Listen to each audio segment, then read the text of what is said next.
So the US finally enters World War I, and this video is going to be covering the end of the war because that's when we basically join in the last few months of it.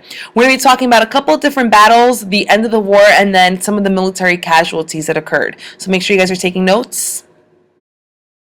And let's get right into it. So in this lovely political cartoon, the swooping from the west, of course the US, the eagle, our symbol, going out into Europe and making sure that we are going to win this because that is what America does. We go in and we finish things and we help our team win. So the first battle we're going to be talking about is the Battle of Belleau or Belleau, however you want to say. You can see how on this map that France and Germany do have that border. You have that tiny little yellow color country, that's Luxembourg, and then you have Belgium up on top. And the first battle that we are involved in takes place in France.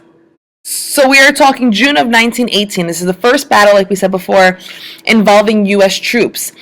After 3 weeks of fighting, the Germans were finally defeated. And this was a huge turning point of the war because this means that we were able to push the Germans back from Paris because they were very close to Paris. They were 50 miles of Paris and they could potentially have captured all of France. But this was an important turning point of the war. The second battle I want to focus on is the Battle of the Argonne Forest. The battle was fought in an attempt to push them further back across the border. So the first battle that we were involved in, the Belleau or the Belleau, we pushed them back. Now this is pushing them back even further, and you can see on this map where the Belleau was, so the Belleau was, and then where the Argonne Forest is. So you can see they're getting closer and closer to Germany. After a tough 47 days and a ton of casualties, the Germans finally retreated, and this is an actual picture. You can see how dreary and dark and scary it looks. This political cartoon comes from the German perspective, where you have a German eagle telling a German dove to basically take over because they're feeling run down. Doves are the symbol for peace. So it's almost like giving a heads up to the dove, or this political cartoon should show you what's coming up next because the dove represents peace. So after the Argonne Forest battle, when things really, really hurt the Germans, what obviously is coming up? The end of the war. And the end of the war comes officially when the armistice is signed on November 11, 1918 at 11 a.m. So it's 11/11/11, and then 1918. And this officially ends World War I. And this is the letter from Woodrow Wilson that basically says that World War I is over.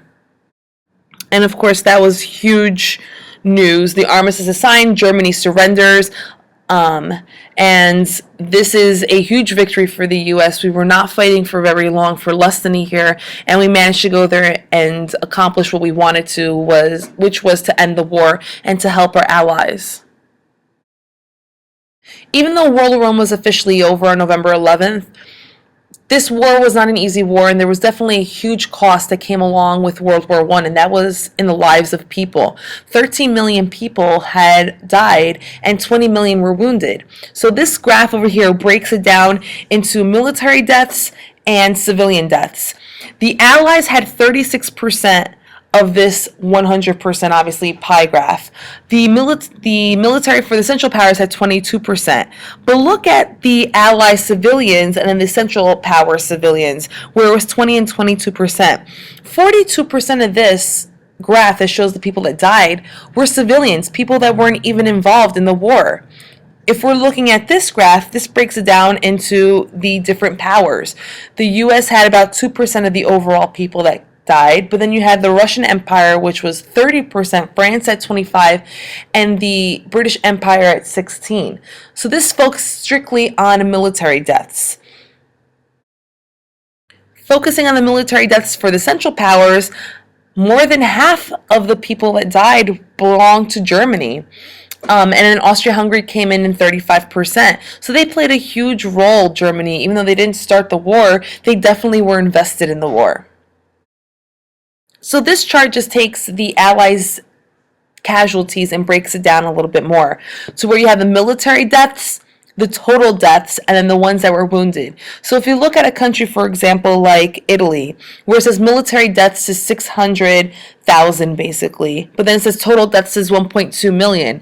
That's because that remaining number, the other 600,000 people, those were civilians, those were innocent people. So the war does not just include the casualties, don't just include the soldiers that were actually fighting, but it also includes the civilians, the innocent people that were killed as a result of this war. Look at Russia. They had 1.8 military deaths, but they suffered 3.3 million total deaths. The same could be said for the Central Powers, where in Austria-Hungary you had 1.1 military deaths, but the total deaths was 1.5. So those extra 400,000 people were civilians. Look at the Ottoman Empire, only 800,000 military deaths versus 5 million people that were killed.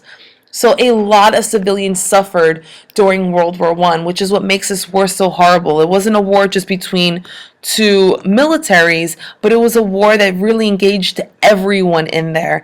And that is why I think the US probably wanted to go in and help the Allies, because so many innocent people were being killed. And that was one of the main reasons that we hated Germany and we wanted to get Germany back.